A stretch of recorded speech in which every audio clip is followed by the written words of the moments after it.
jusqu'à 9h. Good Morning Business.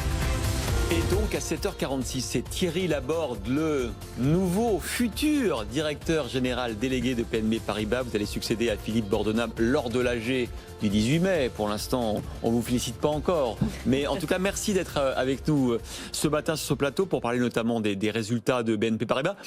Des résultats assez solides quand même, 7,7 milliards d'euros de profit en 2020. Compte tenu du contexte, de la crise, belle résistance de la BNP Paribas. À quoi vous attribuez tout cela ? Alors déjà, bonjour à tous les deux. Le premier point que je voudrais signaler dans l'exercice 2020, c'est la mobilisation que je qualifie vraiment d'exceptionnelle des équipes pour accompagner, soutenir les clients. Cette mobilisation au service de l'économie, un seul chiffre, c'est 400 milliards de crédits levés sur les marchés de crédits syndiqués, obligataires ou actions. Ça, c'est toutes les opérations dans lesquelles voilà. vous avez eu un rôle de leader. Souvent un rôle majeur, un rôle de leader ou d'underwriter, c'est-à-dire qu'on prend ferme la dette et après on la syndique. Et ça, 400 c'est milliards, exceptionnel. Ça veut dire que l'argent n'a pas manqué pendant cette crise. Ah non, l'argent était là, et heureusement, parce qu'il le fallait. Il y avait beaucoup d'incertitudes, il y avait des doutes sur la liquidité, donc la liquidité a tenu. La banque centrale, les banques centrales, la politique monétaire a joué son rôle. Et les banques, c'est un canal de transmission de cette politique monétaire à l'économie réelle, ont joué leur rôle. Donc pour répondre à votre question, oui, un modèle très diversifié, c'est ce qui fait notre différence. Nous sommes sur de très nombreuses zones géographiques, sur de nombreux métiers. Il y a des métiers pour lesquels c'est plus difficile. En 2020, le crédit à la consommation, les réseaux avec les taux très bas, c'est plus dur. Mais il y a des métiers qui vont très bien, en particulier la banque d'investissement, j'en parlais tout à l'heure, qui est devenue la 3e banque d'investissement en Europe. Ça vous rend optimiste pour la suite, pour l'année 2021 ?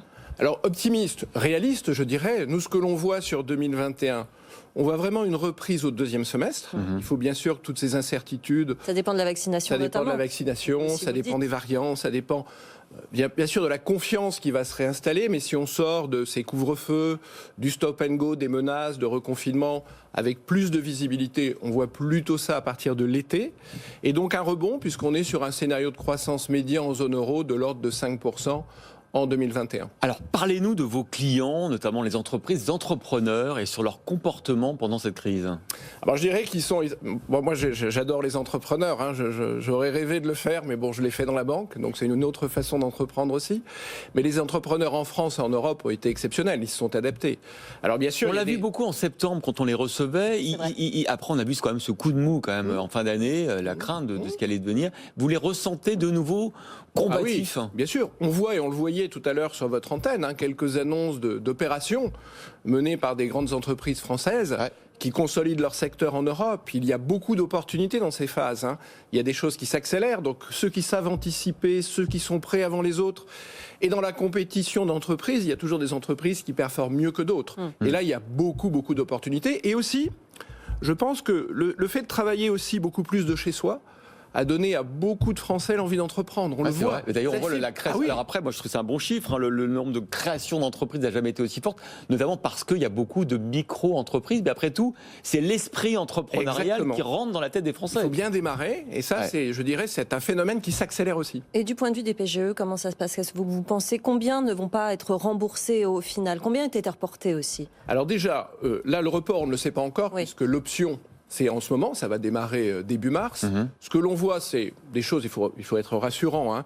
Il y a des entreprises dans des secteurs qui ont été très frappés par la crise. Cette crise est très injuste.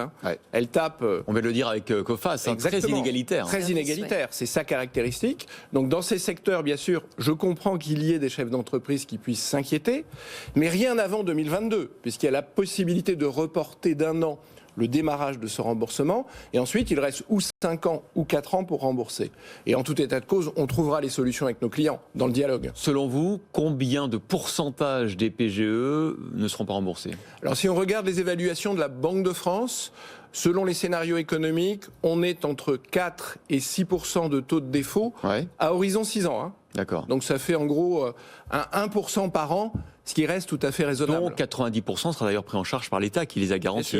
Bien sûr. Donc pour vous, le coût de cette défaillance, c'est quoi, 1 milliard, 2 milliards par an ?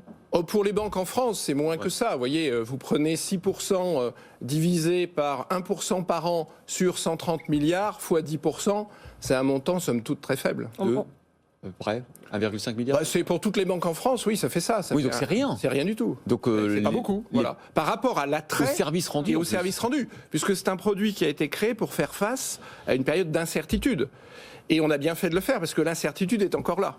On rappelle que les PGE, d'ailleurs, on peut les prendre jusqu'au 30 juin. Vous avez encore ça. des demandes aujourd'hui? On a encore un petit peu de demandes, oui, chaque semaine, quelques dizaines de millions de clients qui ne nous en avaient pas demandé ou qui font une petite rallonge, puisque le taux de recours, c'était 17% du chiffre d'affaires l'année dernière, alors que les entreprises peuvent aller jusqu'à 25% de leur chiffre d'affaires en levée de PGE. Comment vous voyez le secteur bancaire en France et en Europe? Il y a des établissements qui vont sortir affaiblis de la crise. On a vu des discussions, des manœuvres, la Générale, etc. Est-ce que vous pensez qu'on va vers une consolidation supplémentaire? Consolidation pan-européenne, je n'y crois pas. Ça fait de beaucoup trop gros animaux.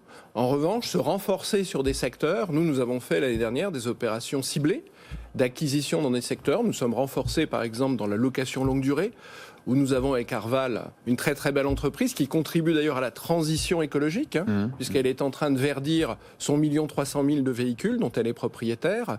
Donc je crois beaucoup à des opérations ciblées. On a annoncé aussi en Belgique une opération de rapprochement avec la Banque de la Poste, entre BNP Paribas Fortis et la Banque de la Poste, mais je ne crois pas dans la période à des grandes opérations de consolidation pan-européenne. Merci beaucoup Thierry Laborde, directeur général adjoint et donc directeur général délégué bientôt de BNP Paribas, d'avoir été sur ce plateau.